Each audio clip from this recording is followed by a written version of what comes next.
사도행전 28장 11절부터 31절까지 석 달 후에 우리가 그 섬에 겨울을 난 알렉산드리아 배를 타고 떠나니 그 배의 머리 장식은 디오스구로라. 거기서 들러가서 레기온에 이르러 하루를 지낸 후 남풍이 일어나므로 이튿날 부디올에 이르러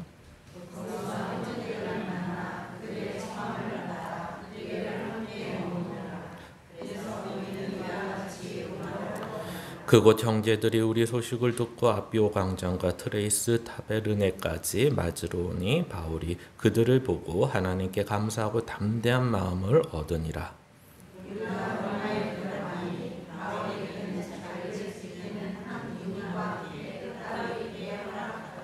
사흘 후에 바울이 유대인 중 높은 사람들을 청하여 그들이 모인 후에 이르되 여러분 형제들아, 내가 이스라엘 백성이나 우리 조상의 관습을 배척한 일이 없는데 예루살렘에서 로마인의 손에 죄수로 내준 바 되었으니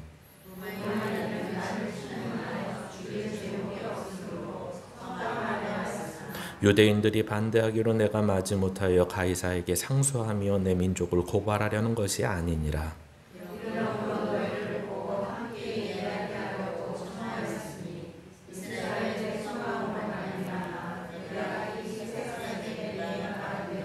그들이 이르되 우리가 유대에서 내게 대한 편지도 받는 일이 없고 또 형제 중 누가 와서 내게 대하여 좋지 못한 것을 전하든지 이야기한 일도 없느니라.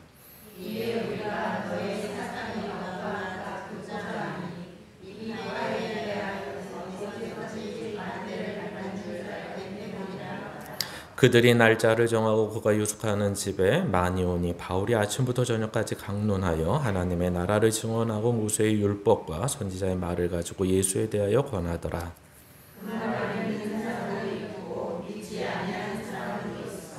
서로 맞지 아니하여 흩어질 때 바울이 한 말로 이르되 성령의 선지자 이사야를 통하여 너희 조상들에게 말씀하신 것이 옳도다.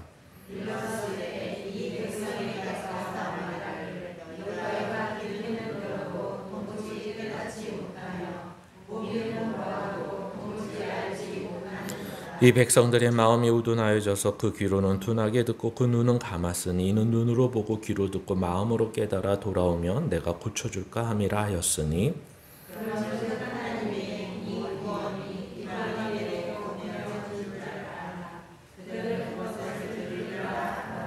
바울이 온 이태를 자기 셋집에 머물면서 자기에게 오는 사람을 다 영접하고 하나님의 나라를 전파하며 주 예수 그리스도에 관한 모든 것을 담대하게 거침없이 가르치더라. 아멘. 예, 오늘 내용을 한번 읽으셔서 정확히 이해는 안 되시겠지만 그래도 오늘 이 사도행전 28장이 이제 마지막 장이고 이제 사도행전은 여기서 끝이 납니다. 전승에 의하면 이제 사도 바울은 여기 2년 후에 이제 차명을 당하게 되는 걸로 되어 있습니다. 오늘 본문을 보시면서 말씀의 제목은 무엇을 기대하였나입니다. 우리가 기대하는 때는 평범할 때 별로 기대하지 않습니다. 예를 들면 아이들 같은 경우는 어린이날 또는 자기 생일날 기대라는 걸 하지 평범하고 그냥 그날이 그날인 날들은 큰 기대 없이 지내게 됩니다. 그러니까 그렇게 큰 기대 없고 기대감이 없고 어떤 재미가 없는 날들을 지날 때 우리는 그냥 보통의 날들로 지낸다고 하고 이제 생일이나 어린이날 그때가 되면 마음도 설레고 기대감을 갖게 됩니다. 우리가 한번 생각할 것은 그겁니다. 여러분이 사도 바울에 대한 어떤 인식 또는 사도행전의 마지막을 보면서 어떤 글을 쭉 읽어 나갈 때 마지막에 대한 결론에 대한 기대감이 무엇인가? 항상 우리는 평범한 일상이라도 예를 들면 공부를 열심히 한 학생은 시험 기간이 되면 오히려 걱정과 근심도 있겠지만 더 큰 것이 기대감일 것입니다. 요번에 내가 이렇게 열심히 공부했는데 노력했는데 요번 점수는 어느 정도 올라갈 것이고 좋은 점수가 나올 것인가 라는 기대감을 가질 수 있고, 또 회사에서 열심히 일하신 분들은 이제 승진 때가 오면 은근히 마음속에 기대를 할 것입니다. 내가 노력하고 애썼는데 어떤 결과가, 또는 농부들도 마찬가지죠. 자기의 땀과 수고를 통해서 이 더운 여름 때도 자기의 수고를 아끼지 않고 땀을 아끼지 않고 열심히 농사를 지냈을 때 가을의 추수에 대해서 기대감이 있을 것입니다. 오늘 사도 바울의 거의 30년 가까이의 여정을 쭉 보시면서 마지막에 어떻게 끝냈으면 좋을 것인가 라는 거죠. 우리는 예전에 이런 전래동화나 또는 뭐 이솝우화나 여러 가지 아이들이 보는 이야기를 보면 항상 끝은 어떻게 끝나는 게 우리의 기대죠. 아무리 뭐 맨날 그렇게 끝나더라도 그 끝은 소위 말해서 해피엔딩으로 행복했고 잘 살았다.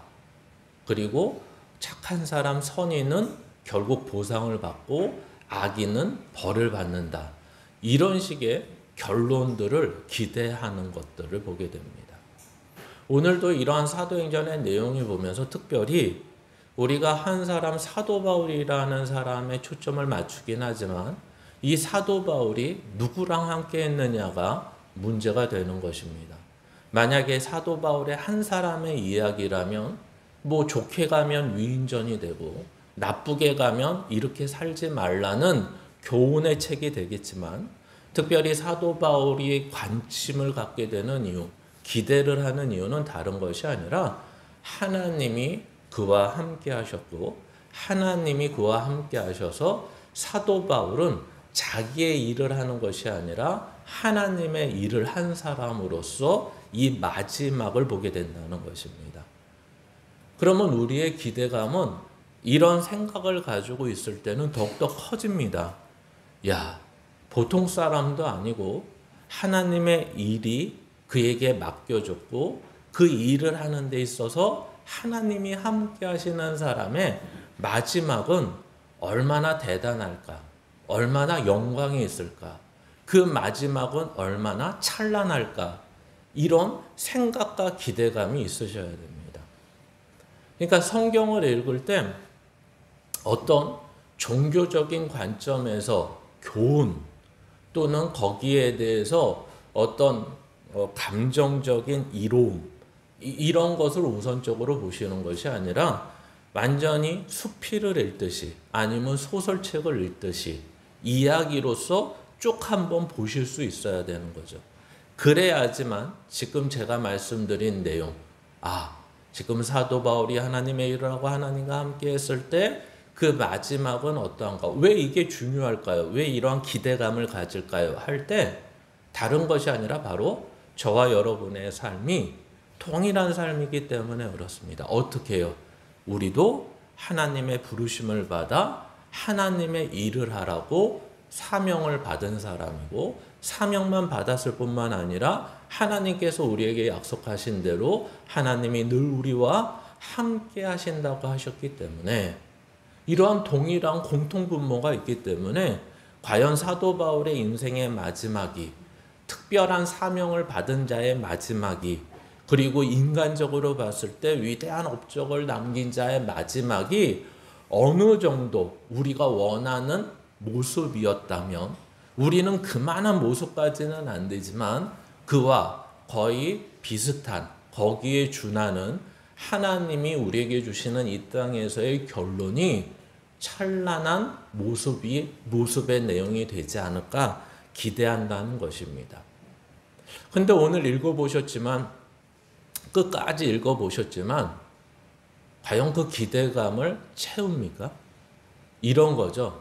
사도 바울은 앞에서부터 우리가 쭉 봤을 때 고난과 어려움이 그를 막지 못하는구나. 이런 내용을 쭉 보면서 이의 마지막은 왜 이렇게까지 해야 되느냐라고 했을 때 하나님이 이미 정하셨기 때문에 그렇습니다. 하나님이 사도 바울을 이방인의 선교사로 부르셨고, 그리고 이 사도 바울은 로마에까지 가고 로마 황제와 로마 시민들에게 복음을 전해야 된다는 것이 그의 사명의 마지막이었기 때문에 그렇습니다. 그런데 오늘 끝을 보더라도 그 마지막이 우리라고 하면 안 되겠죠. 여기는 제가 생각하는 기대감하고 좀 다릅니다. 제가 생각하는 기대감은 뭘까요? 그래, 하나님이 온갖 어려움과 고난을 이겨내고 여기까지 오게 한 이유가 바로 로마 황제를 만나고 로마 시민들에게 복음을 전하는 내용이었다면 마지막에 마땅히 어떻게 끝나야 될까요? 로마 황제 앞에 서고 로마 황제에게 복음을 전하며 로마 황제가 예수 그리스도를 영접하며 사도 바울과 하나님 앞에 무릎 꿇는 모습으로 이 내용의 마지막을 보여줘야 되는 거죠. 저의 기대감은 그렇다는 것입니다. 근데 오늘 내용은 그 기대감마저 무너뜨리고 마는 거죠. 그리고 여기에 있는 많은 사람들이 복음을 듣지만 오늘 읽은 내용 가운데 복음을 듣고 믿는 자도 있지만 믿지 않는 자도 있고, 더 나가서 여기까지 왔다면 이제 사도 바울의 형편은 어떻게 돼야 될까요? 모든 것이 이제 무고, 이제 고소한 내용이 잘못되었다고 해서 이제 모든 것이 풀어지고 그의 로마 시민권으로 인해서 회복되고 오히려 로마 이 제국 안에서 복음을 전하며 그의 신분과 환경과 형편이 모든 것이 풍성해지는 모습으로 여기에서 매듭을 져줘야 되는 거 아닌가, 이런 생각을 해봅니다. 그러니까 이런 생각을 말씀드리는 이유는 이런 생각을 바탕으로 해서 그 다음 내용을 이해하셔야 되기 때문에 그렇습니다. 그래서 이제 오늘 세 번째로 이제 로마로 가는 길입니다. 아직도 로마로 가는 길에 이제 죄인의 신분이 벗어나지 못하고 계속해서 아직 죄인이라 구형을 받지 않았는데도 죄인의 신분으로 끝까지 잡혀서 로마에 들어가는 것입니다. 그러니까 최소한 예수님은 예루살렘에 입성을 할 때 최소한 호산나 다윗의 자손이요 라며 하면서 사람들이 굉장히 환영을 했던 것을 우리는 기억합니다.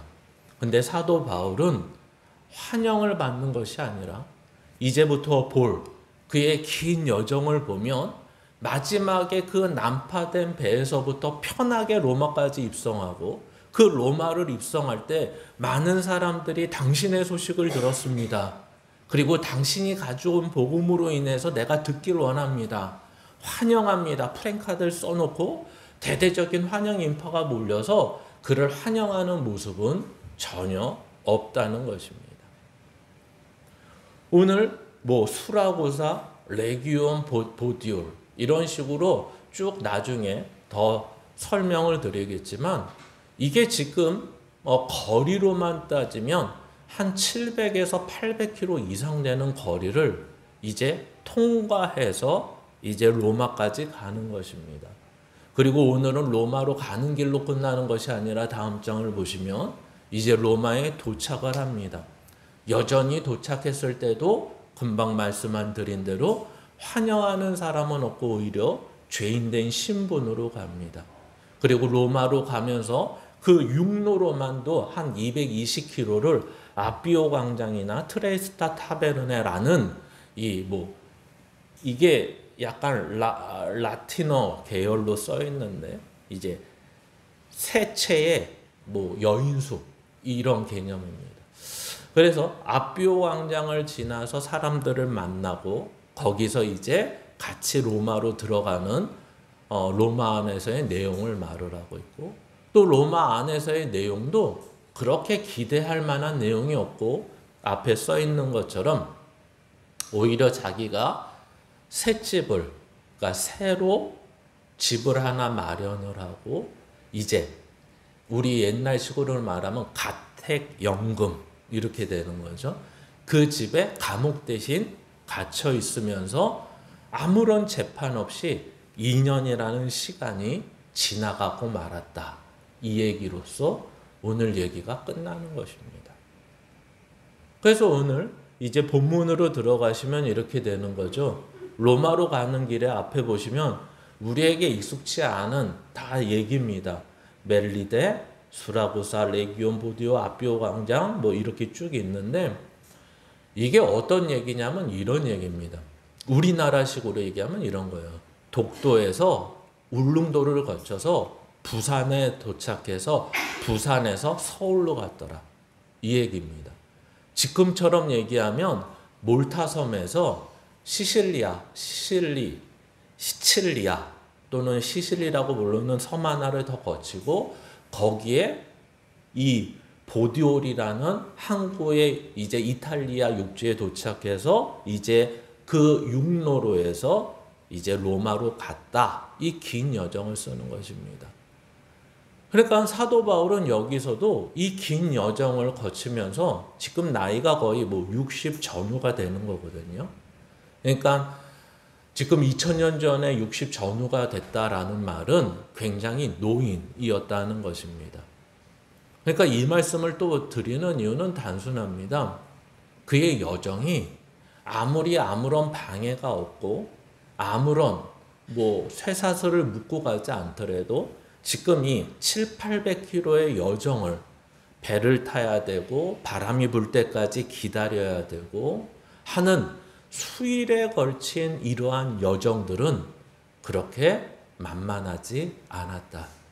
그는 끝까지 이 사도행전을 마치는 그때까지 로마에 도착하는 그때까지 한 번도 편한 인생을 살아본 적이 없이 계속해서 그의 여정 속에서는 고되고 힘든 인생의 여정을 걸어가고 있었다. 이 얘기를 하는 것입니다. 근데 이제 신기한 게 이런 거죠. 성경은 여기에 대해서 사도 바울의 어떠한 멘트를 넣지 않습니다. 즉 사도 바울의 어떤 생각, 사도 바울의 어떤 감정, 사도 바울이 이것을 지나면서 예를 들면 이순신 장군이 자기의 뭐 임진왜란 전후로 해가지고 그런 오랜 시간을 보내면서 일기를 쓰듯이 그런 내용이 이 사도 바울의 내용 속에는 전혀 없다라는 것입니다. 물론 다른 서신서를 보면 자기가 얼마나 고난과 어려움에 있었는지 오늘 우리가 본 이전의 내용들을 합쳐서 나는 난파도 당한 적이 있고 폭풍을 만난 적도 있고 죽을 뻔한 적이 수십 번이었다. 이런 내용을 서술하긴 하지만 그러한 서술한 내용조차에서도 뭐가 없냐면 그래서 나는 어땠다. 이런 얘기가 없다는 것입니다. 오히려 오늘 본문에도 나는 어땠냐라고 했을 때 그래도 환영 인파가 나온 것은 않았지만 자기의 동료들이 아비오 광장에서 자기를 맞이했을 때 그는 담대히 마음을 먹었다라고 말합니다. 여기에서의 담대하다는 것은 용기를 얻었다는 것입니다. 야, 그래도 나의 동료들이 나를 기다리고 있던 사람들이 있었고 나와 함께 갈 사람들이 있었다는 것에 용기를 얻었다. 이런 얘기를 하는 것입니다. 그래서 이런 얘기를 하면서 이제 두 번째 내용을 로마에 도착한다는 얘기입니다. 로마에 도착해서 처음으로 며칠간 쉬고 나서 한 일이 뭐냐면 유대인들, 그 로마 사회에 있는 높은 유대인들을 만난 것입니다.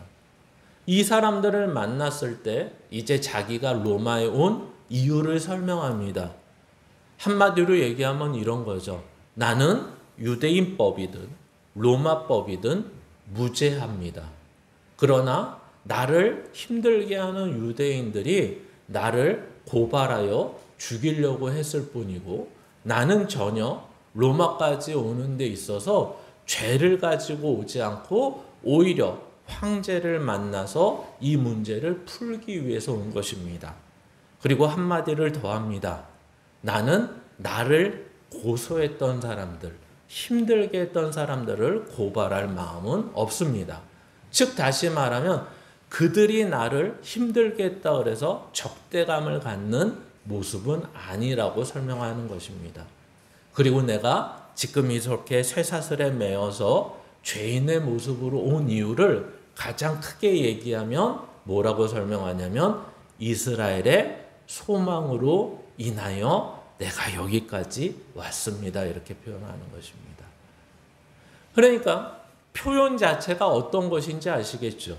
나는 지금 억울하고 힘들게 진짜 답답해서 이것을 풀기 위해서 온 것이 아니라 지금 당신들을 로마에서 처음으로 만나는 이유도 바로 전에 유대인들에게 내가 말한 이스라엘의 소망에 관한 것 때문에 당신들도 지금 만나고 있는 것입니다. 나는 지금 내 죄에 대해서, 무고함에 대해서, 억울함에 대해서 지금 설명하려는 것이 아니라 내가 이렇게까지 된 이유가 바로 이스라엘의 소망 때문이라는 것입니다. 여러분, 이스라엘의 소망은 뭘까요?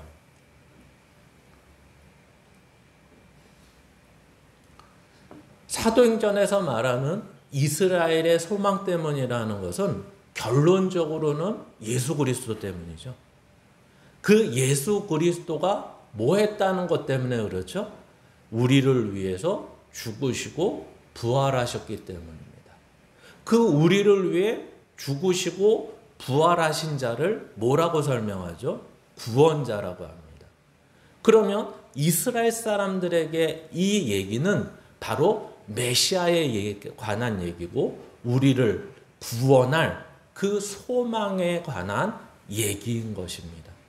그런데 문제는 뭐죠? 생각과 이해가 다르다는 거죠. 이스라엘의 소망, 여러분의 소망, 또는 제가 예전에 갖고 있던 소망은 무엇입니까? 항상 이야기를 나눴듯이 우리에게 소망은 우리에게 구원자가 있다면 구원자가 오셔서 나의 죄에 대해서 해결해 주시고 죽음에 대해서 해방시켜 주는 것이 저와 여러분의 소망입니까? 아멘을 아무도 안 하십니다. 아니라는 거죠.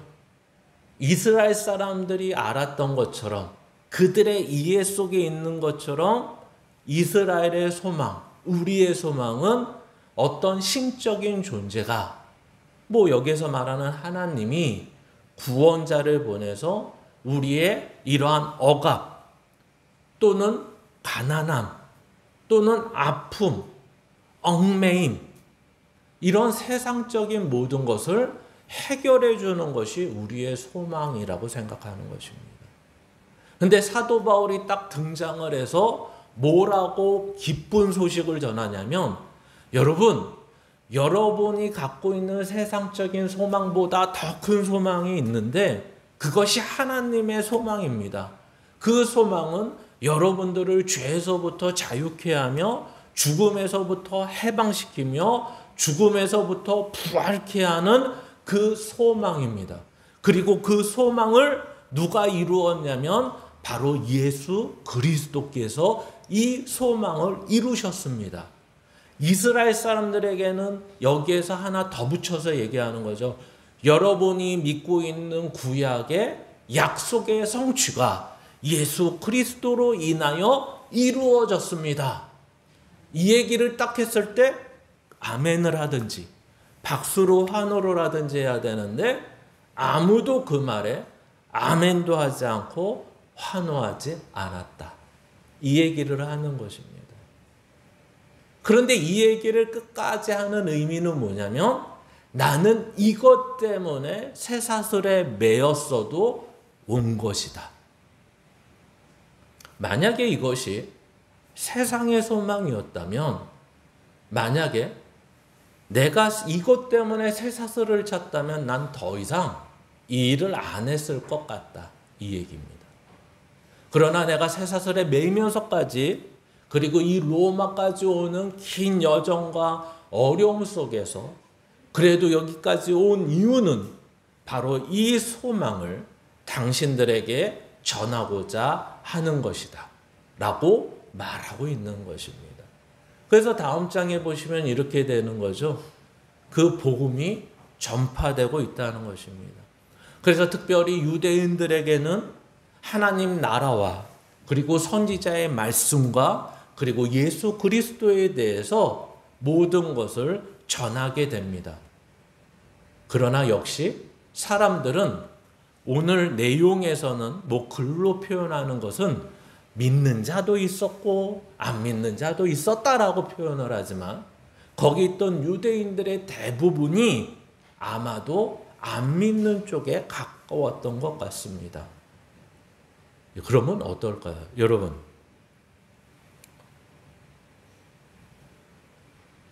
분명히 이스라엘의 소망이라고 하고 자기는 쇠사슬에 매어서 이 소망을 전하기 위해서 여기까지 왔다면 그러면 그나마 복음을 전했을 때 거기 있는 사람의 반응이 어땠어야 될까요? 적어도 절반 이상은 믿어야겠죠. 아니면 많은 사람들이 환호를 하면서 야, 당신이 전하는 이 복음이 바로 우리가 가지고 있던 소망이며 우리가 듣고 싶어 했던 복음입니다. 그렇게 말해주면 좋을 것 같은데 아마도 아까 이미 언급한 대로 많은 사람들이 믿지 않았고 또 믿지 않았을 뿐만 아니라 오늘 내용을 보니까 서로 부딪히는 일까지 있는 것 같습니다. 여러분, 아까 이미 기대라는 말을 했을 때 이 마지막의 기대의 모습이 우리가 생각했던 모습은 아니더라도 적어도 그러면 사도 바울이 기대했던 모습 중에 하나가 이 이스라엘의 소망, 예수 그리스도에 대한 소망, 기쁜 소식이면서 이 복음을 들었을 때 적어도 우리가 사도행전 앞에서 봤을 때 베드로가 복음을 딱 전하면 5천 명이 믿는 그러한 모습들, 4천 명이 믿는 그러한 모습들이 아마 그려졌을지도 모르겠습니다. 그러나 사도 바울이 전했을 때 유대인들은 그것을 거의 듣지 않았다, 믿지 않았다라고 말하는 것입니다. 근데 거기에 사도 바울은 실망하지 않습니다. 실망하지 않고 오히려 이사야의 말씀을 인용하는 거죠. 그는 눈으로, 귀로, 목이 곧고 하는 그러한 이사야의 말씀을 인용하면서 이미 하나님께서 그들이 듣지 않고 볼 생각이 없다. 그것을 내가 고치러 온 것이다라고 말씀을 인용하고 있는 것입니다. 이렇게 사도 바울은 그 소망에 대해서 앞에서 담대함, 용기를 얻은 것과 같이 이제 그 용기를 가지고 담대하게 하나님의 말씀을 다시 한번 전하는 것입니다. 여러분, 여기에서 담대히 하나님의 나라와 예수를 2년 동안 셋집에 살면서 전할 수 있었던 그 담대함이라는 것은 뭘까요? 앞에서는 사람들이 마중을 나와서 용기를 얻었다는 게 담대함인데 여기 끝에 2년 동안 셋집에 살면서 많은 사람들이 자기에게 왔을 때 그들을 영접할 뿐만 아니라 하나님 나라와 예수에 관한 이야기를 하면서 그가 가졌던 담대함은 뭘까요? 바로 앞에 믿지 않은 자들 때문에 실망이 아니라 확신을 가지고라는 말입니다. 여기에서 담대함이라는 거죠. 이제 그는 오히려 하나님의 말씀이 내가 전한 복음은 받아들이지 않는 것 자체도 이사야 선지자의 말씀을 인용한 것처럼 그들은 역시 믿지 않는구나. 그러나 나는 여기서 실망하지 않아. 여기서 포기하지 않아.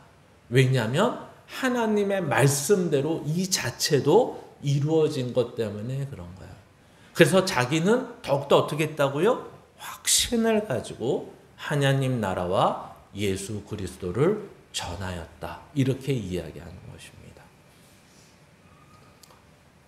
이로해서 사도행전이 끝납니다. 어떠한 마음이 드십니까?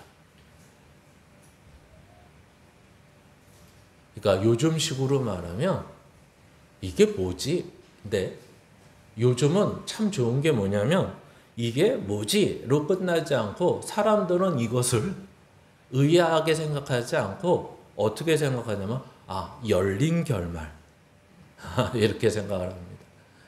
그렇죠? 요즘에 애초 영화가 1부, 2부라고 소개해놓고 1부로 끝나는 게 있죠. 그리고 결론 없이 끝납니다. 영화를 2시간 봤는데. 그렇죠?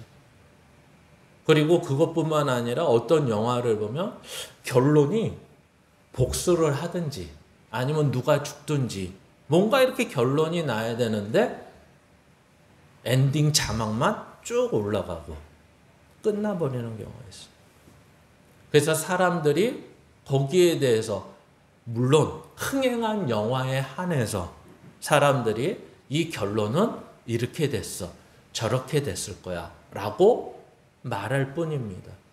그리고 다음번에 2부가 나오면서 요즘은 영화에서 가장 쓰는 많은 말이 세계관이라는 말입니다. 그렇죠? 그 세계관을 이해해야지 그 영화를 보고 이해를 하는 거죠. 그래서 어떠한 세계관으로 했느냐? 그래서 이게 주라기 파크냐? 주라기 월드냐? 뭐 영화를 잘 안 보시니까. 그렇죠? 주라기 공원은 3부로 끝납니다. 그리고 뭐가 나오죠? 주라기 월드가 나옵니다. 전혀 이해를 못해요. 이게 세계관이 바뀌어서 나오는 것입니다. 그러니까 다시 말하면 배경, 전제 이것을 써가는 내용이 다른 관점, 다른 생각으로 나온다는 거죠. 바로 이 얘기를 하는 것입니다. 오늘 이 사도 바울의 마지막 이야기를 이해하기 위해서는 우리의 세계관이 바뀌지 않으면 이해하지 못하는 내용입니다. 오히려 세계관이 바뀌지 않으면 이 내용이 이렇게 흐지부지 끝나는 거에 대해서 열린 결론이다, 결말이다 이렇게 평가하는 사람도 있고 어떤 사람은 사도행전의 마지막까지 이 사도 바울은 그 노년에 그 어려운 여정 속에 그 결론도 없는 일 속에 하나님의 일을 여전히 포기하지 않고 하는 위대한 하나님의 사명을 받은 자다. 이런 식으로 다른 관점과 초점으로 다른 세계관으로 그 내용을 이해한다는 것입니다. 그래서 오늘 이 내용을 이해하기 위해서 우리가 질문을 몇 개 해보려고 합니다. 우리는 계속해서 변하지 않는 우리의 생각 속에 하나는 예수 그리스도를 믿으면 자기가 기대하고 소망하는 건 뭐냐면 주변과 상황과 형편과 이런 게 바뀌기 원하는 거예요. 예수 믿어서 형편이 좋아지는 것. 예수 믿어서 부도난 사업이 회복되는 것. 예수 믿어서 못 고치는 병이 낫는 것. 예수 믿어서 속색이던 아이가 다시 멀쩡해지는 것. 이런 식의 기대와 소망을 가지고 있다는 거죠. 근데 이것은 진리의 내용이 아니라고 말씀을 드렸습니다. 이거는 세상에 한정되어 있는 것이고 그것이 바뀌었다 그래서 그것이 회복됐다 그래서 문제는 뭐냐면 완전해지거나 다시 그런 일이 없다거나 이러지 않는다는 것입니다. 우리는 이 땅에 살면서 계속해서 내가 예를 들어서 팔이 아팠어. 그러면 다음엔 허리가 아프고 그 다음엔 다리가 아프고 그 다음엔 머리가 아프고 그 다음엔 죽을 것 같고 이런 것입니다. 요번에 기도해서 돈의 문제가 해결이 됐어. 그러면 돈의 문제가 해결되면 그 다음 다른 문제가 있고 돈의 문제가 아니더라도 또 어려움이 닥쳐옵니다. 성경은 이러한 세상적인 어려움에 대해서 해결해 줄 때도 있지만 이 해결을 통해서 뭘 알기 원하냐면 하나님을 알기 원하기 때문에 해결해 주실 때가 있을 뿐이지 그것이 하나님 앞과 예수 그리스도 앞에 우리의 생각과 가치관과 세계관이 바뀌지 않으면 여전히 우리는 이 하나님을 믿는다 그래도 여기에 멈춰져 있는 경우가 너무나 많습니다. 그러니까 교회를 10년, 20년을 다녀도 우리가 구하는 것, 요한복음식으로 얘기하면 담대히 하나님 앞에 나아가 구하는데, 그 담대히 나갈 수 있는 이유가 뭐냐면 무엇이든지 구하면 하나님의 뜻대로 무엇이든지 구하면 그대로 주실 줄 믿는다는 것이 담대함이거든요. 근데 그 내용 속에서 무엇을 제외시키고 무엇을 넣냐면 하나님의 뜻대로 무엇이든지 구하면입니다. 근데 하나님의 뜻대로 구하지 않고 누구 뜻대로 구하죠? 내 뜻대로 구하면 하나님은 언제든지 들어주시는 하나님으로 스스로가 바꿔놓는 거죠. 그러면 안 되는 것입니다. 오늘도 우리는 자꾸만 신앙을 가지고서 이 변해야 된다고 생각하는 것이 변하지 않을 때 우리는 낙심하게 되는 것입니다. 오늘 사도 바울은 굉장히 우리가 유심히 보면 이 사도행전에 사도 바울이 나온 얘기들을 쭉 보다 보면 담대히라는 말이 굉장히 자주 나옵니다. 그래서 아까 이미 설명드렸던 것처럼 여기에서 담대하다는 것은 어느 때는 용기를 갖다라는 말이고 또 어느 때는 확신에 차다 이런 말입니다. 그러니까 자꾸만 이런 말을 쓰는 이유를 아시겠죠. 그래, 하나님의 말씀대로 하나님이 함께 하심으로 하나님이 하시는 일 속에서 내가 용기를 얻어. 그리고 비록 내 뜻대로 되지 않지만 하나님의 말씀대로 이루어지고 있다면 내가 그것으로 인해서 확신할 수 있어. 이런 식으로 그의 인생을 끌고 가는 거죠.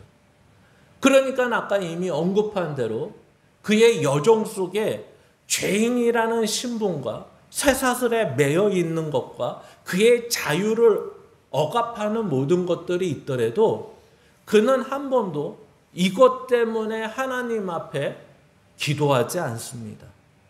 하나님, 제가 최소한 복음을 전하려면 이 죄인의 신분은 풀어주셔야지 떳떳하게 로마 시민들 앞에서 로마 황제 앞에서 복음을 전할 수 있지 않겠습니까? 이러지 않습니다.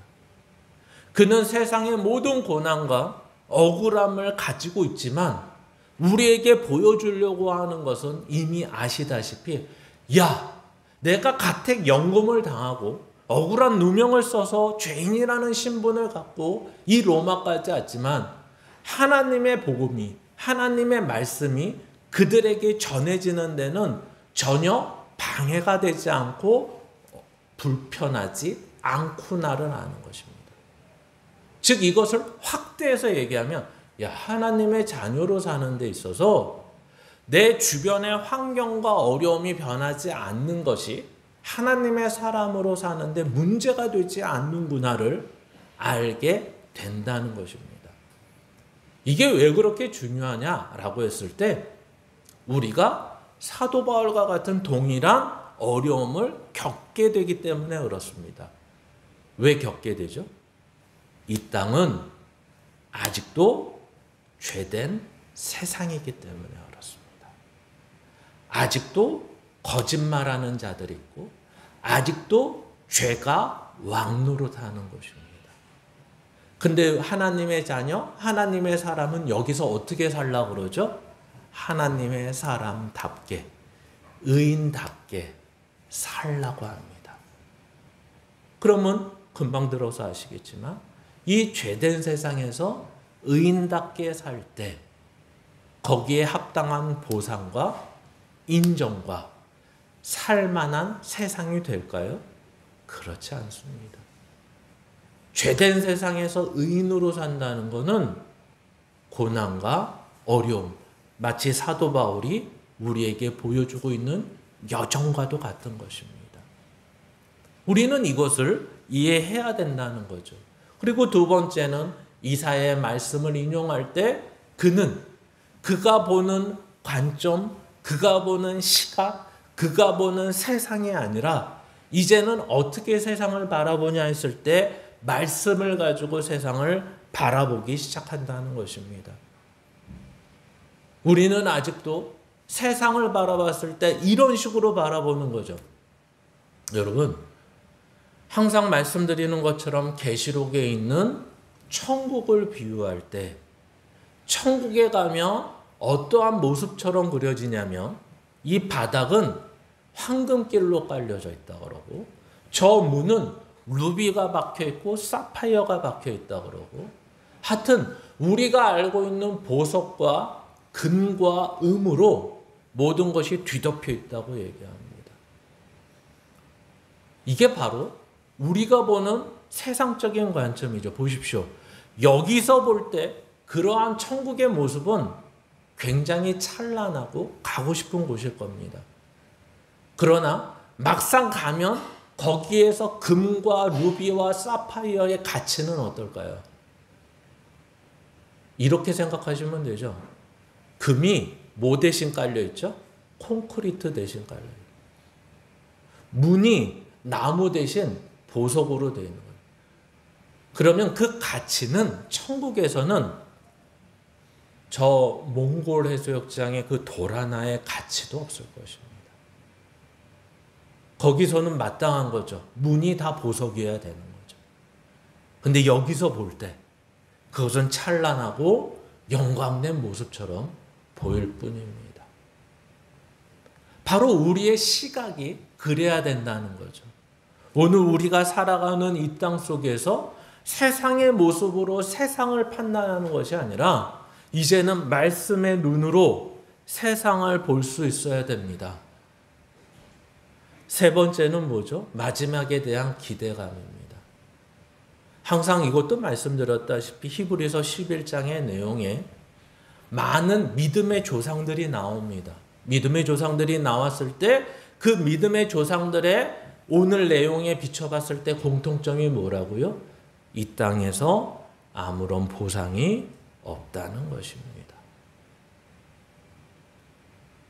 아벨과 가인의 사건에서 가인이 죄인이고 아벨이 의인입니다. 아벨은 믿음으로 제사를 드렸으나 가인은 믿음 없이 제사를 지냅니다. 하나님이 아벨의 제사를 받은 것을 보고 가인이 자기의 형제 아벨을 돌로 쳐 죽입니다. 믿음으로 제사를 드린 사람의 마지막입니다. 에녹은 의인이라 부르는 사람이었지만 그는 들려 올라갑니다. 이 땅에서 아무런 보상을 누리지 못하고 들려 가는 것입니다. 모든 믿음의 조상들은 그런 식의 모습으로 등장하는 것입니다. 오늘 사도 바울이 그런 모습이죠. 아무런 세상적인 보상이 없습니다. 우리가 좋아하는 식으로 얘기하면 본문은 그걸 얘기하지 않지만 그는 마지막에 자기 집이라도 있어서 죽어야 되는데 어떻게 살다 죽죠? 로마까지 가서 아마 비싼 전세를 살았던 것 같습니다. 그렇죠? 비싼 월세를. 그러면 쓸데없는 생각이지만 이 생각을 해보셔야 돼요. 이 사람은 지금 자택 감금 중에 있습니다. 지금 이 새 집의 세를 로마에서 내줬을까요? 본인이 냈을까요? 모르겠습니다.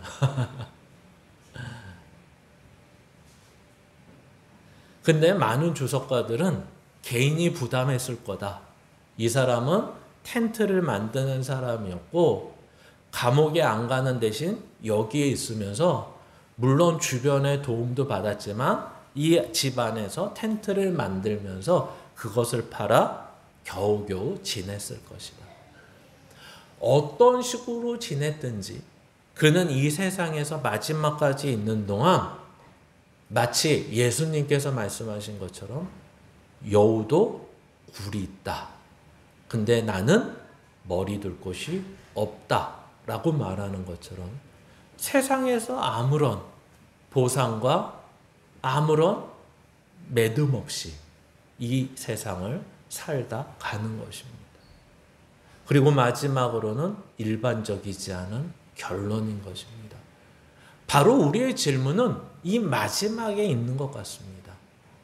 왜 하나님은 사도행전을 28장까지 기록하면서 그 마지막이 우리가 기대하는 그 내용으로 삼고 있지 않은가? 바로 여기에 대한 이해를 오늘 마지막으로 보려고 하는 것입니다. 그래서 이 마지막의 이해가 뭘까요? 하나님은 사건이 아니라 사람에게 주목하고 계시기 때문에 그렇습니다. 우리는 자꾸만 앞에서 세계관이라는 얘기를 꺼냈는데, 관점이라는 얘기를 꺼냈는데, 이 내용을 보면서 그래, 중간중간에 사도 바울이 죽어야 됐고 어려움을 당해서 포기해야 되는데 그가 포기하지 않고 죽지 않는 내용이 뭔가 봤더니 하나님께서 성령을 통하여 또는 어떤 하나님의 사자를 통하여 야, 너는 죽지 않을 거야. 왜냐하면 내가 너를 로마까지 가서 복음을 전하게 할 거기 때문에 그래. 그 전까지 너는 죽지 못해. 이 이야기를 우리가 앞에서 수차례 보았기 때문에 그렇습니다. 그러면 우리는 생각에 야, 사도 바울은 이 사명을 마칠 때까지 죽을 수 없구나 정도로 이해하는 것이 아니라 이 사건, 이 로마에까지 복음을 전하는 데 있어서 사도 바울을 하나님이 쓰시는구나 이런 식으로 표현한다는 것입니다. 예, 맞습니다. 근데 하나님이 어떻게 쓰시느냐를 우리가 이해하지 못하면 오늘 결론은 우리가 이해하지 못하는 것으로 끝나고 만나는 것입니다. 그거의 답이 바로 사건이 아닌 사람이라는 것입니다. 우리는 너무 사건, 사명에 초점을 맞추고 있다는 것입니다. 그러나 오늘 성경은 그렇지 않고 한 사람에게 초점을 맞추고 있다는 것입니다. 그 초점이 뭐라고요? 아까 이미 수차례 언급한 담대함이라는 것입니다. 그는 하나님의 일을 특별한 사명을 맡으면서 그는 때로는 사람들과 하나님으로부터 용기를 얻으며 때로는 그 용기와 그 용기를 얻고 그 사명을 감당할 때 그는 확신을 얻게 된다는 것입니다. 다시 말하면 이 사건은 어떻게 결론이 날지 모르지만 이러한 사건의 내용을 추적하며 갈 때 보면 무엇이 변화되느냐라고 했을 때 그가 지나가는 곳들이 변화되는 것이 아니라 이 사도 바울의 믿음과 사도 바울의 생각과 사도 바울의 그 세계관이 바뀌고 있다는 것을 우리는 봐야 된다는 것입니다. 마치 이런 거랑 똑같은 겁니다. 마태복음 28장에 가면 우리가 많이 알고 있는 전도 명령. 너는 끝까지 가서 어떻게 해야죠? 제자를 삼고 끝까지 가서 그들을 가르치고 세례를 주고 하라고 말씀하십니다. 그리고 그 다음 절에 뭐가 써 있는지 아십니까? 거기까지 가는 데 있어서 예수님이 내가 너희와 항상 함께 하리라 이렇게 말을 합니다. 또는 사도행전 1장 8절의 식으로 얘기하면 오직 성령이 너에게 임하시면 너희가 권능을 받고 너희가 땅끝까지 복음을 전한다 라고 말을 하고 있습니다. 뭐가 임하면요?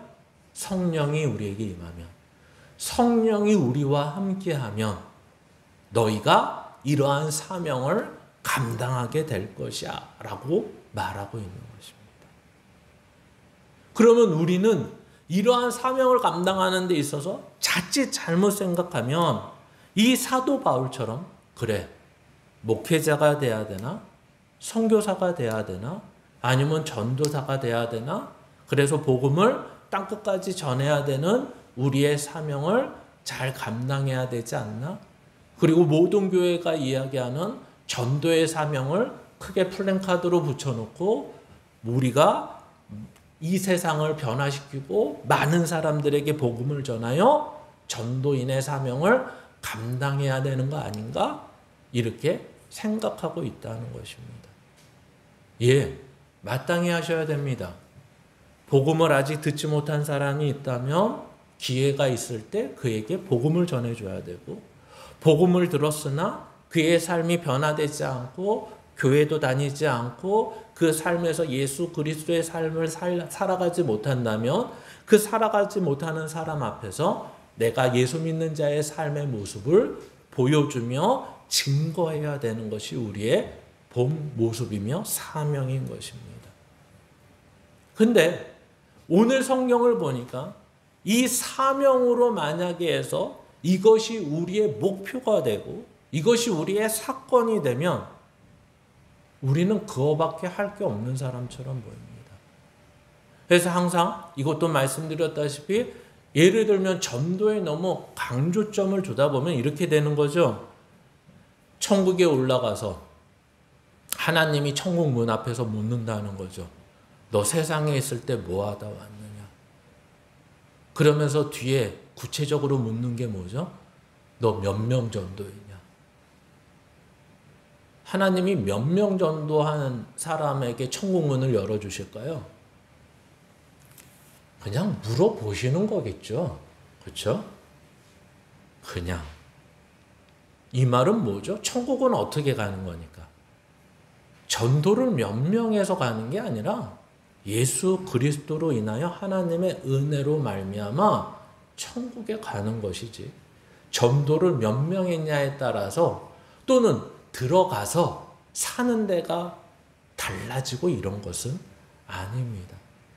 물론 전도를 강조할 때 그 강조점을 두고 동기를 더 유발하여 많은 사람들에게 복음을 전하는 내용으로서는 충분히 사용할 수 있는 내용이지만 우리는 그러한 삶을 살아가지 못합니다. 오늘 성경은 그것을 얘기하는 거죠. 여러분, 영화 얘기를 오늘 많이 하는데 이렇게 영화를 볼 때 모험가들이 나오는 영화 또는 뭐 스파이가 나오는 영화 또는 특별히 이제 미국 군인들이 이렇게 해외 파병을 용병처럼 많이 가는 영화, 이런 영화를 보시면 그 영화의 공통점이 뭔지 아십니까? 그 사람들은 평범한 삶을 힘들어합니다. 모험가가 야 저번 땐 죽을 뻔했어. 야 우리 이제 모험하지 말고 평범하게 살자 라고 하다가 시리즈가 2편이 나올 때 어떻게 되죠? 평범하게 살던 모험가들이 어느 날 무슨 사건을 딱 마주치게 되면 그때 어떻게 하는 거죠? 야 역시 답답했어. 우리는 평범한 삶이 아닌가 봐 하고 다시 목숨을 걸고 모험으로 뛰어드는 것입니다. 미국 군인들이 뭐 이라크나 코에다 예전에 파병을 갔다가 열심히 전쟁터에서 그 긴장감에 너무 힘들었는데 그렇게 몇 번을 파병 나갔다 들어오면 오히려 이 평범한 삶에 자기가 정착하지 못하고 다시 총을 들어야 되고 다시 쏴야 되고 이런 모습들을 보는 영화들이 많이 있습니다.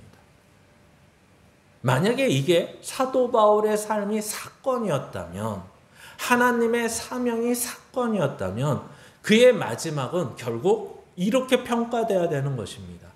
그의 4차에 관한 여행 중에 그는 총 몇 명에게 복음을 전했고 그는 복음을 전한 사람들 중에 총 몇 명이 사도 바울을 통해 복음을 들었으며 오늘 마지막에 그가 목숨을 걸고 로마에 갔을 때 황제와 마주쳐 결국 황제를 복음을 믿게 하였다. 이래야 되는 거죠. 그러나 오늘의 결론은 그는 감금 형태에서도 끊임없이 하나님의 사명을 담대히 감당하고 있었다로 끝나고 있다는 것입니다.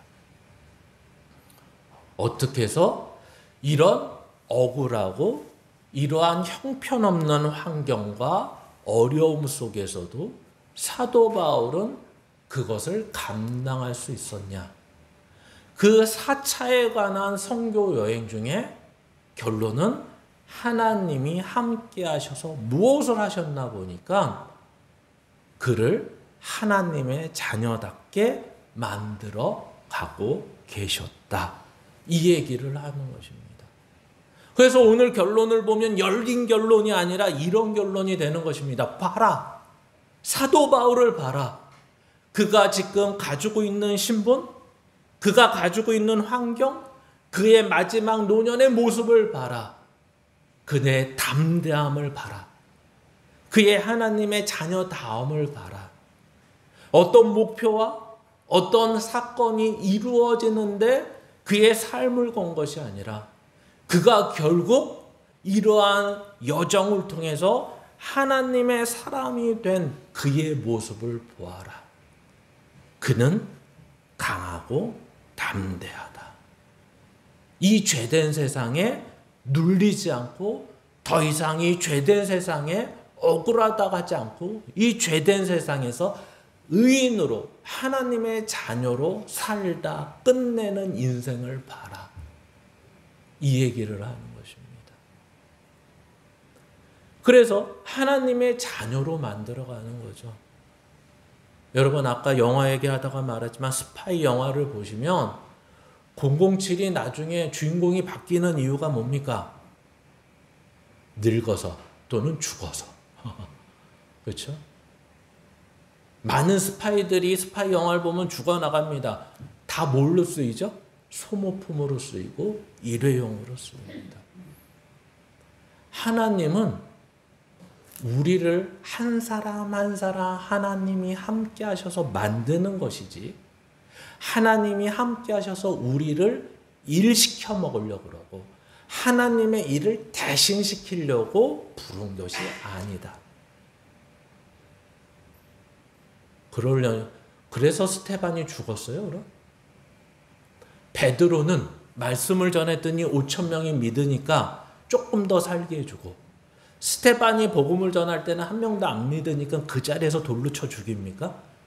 야, 너는 왜 사명을 잘 못 감당하니? 죽어라. 이러십니까? 그렇지 않습니다. 베드로도 나중에 전승에 의하면 십자가에 거꾸로 매달려서 죽게 됩니다.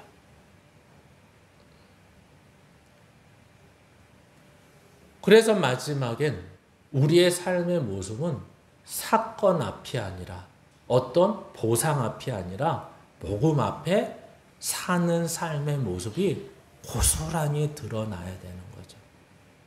말씀으로 사는 모습, 믿음으로 사는 모습, 이런 것입니다.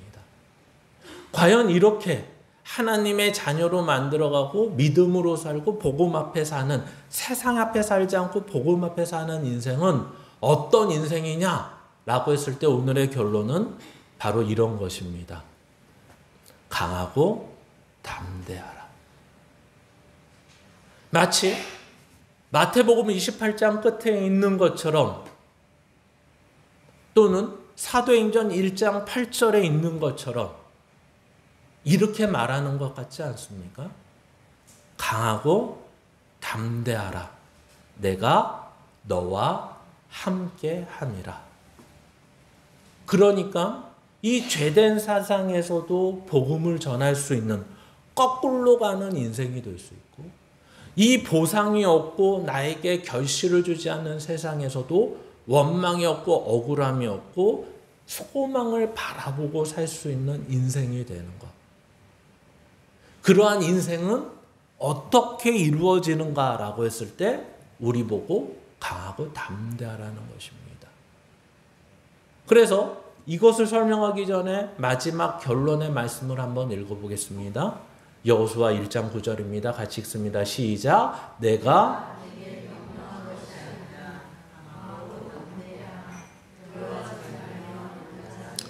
내가 어디로 가든지 내 하나님 여호와가 너와 함께 하느니라 하시니라. 아멘. 이 내용은 1장 1절부터 9절까지 하는데 강하고 담대하라는 말이 꽤 많이 나옵니다. 그리고 이 내용의 배경은 아시죠? 이제 모세에서 여호수아로 그 지도자가 바뀔 때 여호수아에게 하나님께서 하신 말씀입니다. 넌 왜 강하고 담대해야 되냐면 내가 하나님이 함께하기 때문이다. 너가 해야 되는 거는 어떤 일에 대한 결론을 내고 일에 대한 실적을 내고 일에 대한 열매를 맺는 게 너가 할 일이 아니라 너는 하나님이 이 죄된 세상에서 맡기신 사람의 하나님의 자녀다운 모습을 내가 하나님이 함께 하시니까 너가 해야 되는 건 강하고 담대하라는 것입니다. 즉 다시 말하면 앞으로 넘기면 어떻게 하라는 거라고요? 복음에 대한 확신을 가지라. 여러분, 이 복음이 사도 바울식으로 얘기하면 내가 복음을 부끄러워하지 않는 이유는 이라고 하면서 로마서를 시작을 합니다. 즉 다시 말하면 복음이 자랑스러운 이유는 하면서 로마서를 시작한다고요. 저와 여러분의 삶에도 동일하게 시작이 돼야 됩니다. 뭐와 상관없이 우리의 형편과 우리의 지금의 모습과 우리의 부족함과 연약함과 상관없이 우리가 가져야 되는 강하고 담대함은 야 하나님 믿었더니 너보다 잘 되잖아가 강하고 담대한 게 아니라 복음에 대한 자랑이 우리에게 있어야 됩니다. 두 번째는 하나님이 함께 하심을 믿으라 합니다. 왜 이게 어려울까요?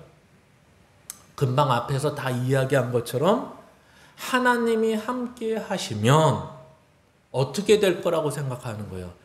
세상은 돈과 힘과 권력으로 능력을 발휘하지만 하나님이 함께 하시면 나는 하나님 앞에서 하나님이 주신 힘과 능력으로 세상에서 얻는 것을 얻을 수 있다고 생각하는 것부터 버리셔야 된다는 거죠.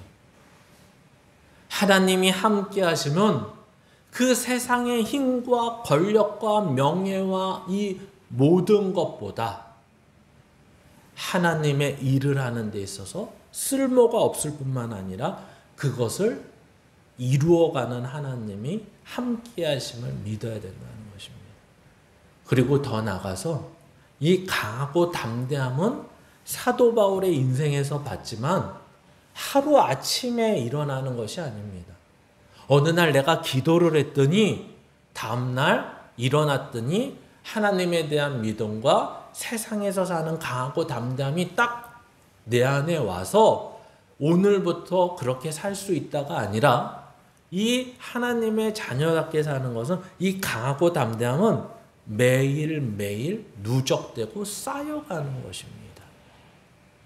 어느 때는 낙심하고 어느 때는 하나님의 뜻대로 살고 어느 때는 하나님의 뜻대로 살다가 울고 어느 때는 하나님의 뜻대로 살다가 웃을 때 그 모든 것이 쌓여서 하나님의 자녀다움이 되고 그때서야 이게 쌓일 때 강하고 담대함이 되는 것입니다.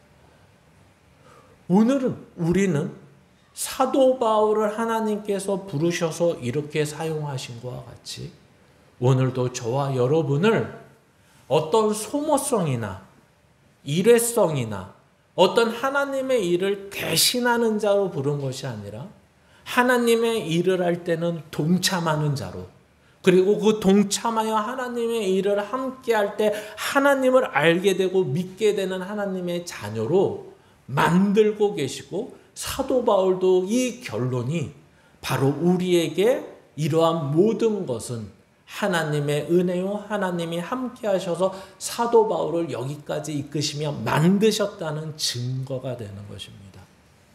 그래서 이 내용이 열린 결론이 되는 이유는 이러한 사도 바울에게 하나님이 함께 하신 것과 하나님께서 사도 바울을 통해 이루신 모든 것들이 바로 저와 여러분의 삶에서 연속성을 가지고 있기 때문에 그렇다. 이것이 오늘 사도 바울이 우리에게 주는 결론인 것입니다. 그래서 사도 바울 한 사람만 간직하는 위인전의 얘기가 아니라 우리 모두에게 동일하게 은혜로 주실 내용임을 믿고 저와 여러분의 삶에 사도 바울의 삶이 우리에게도 동일한 삶으로 주어지기를 주님의 이름으로 축원합니다.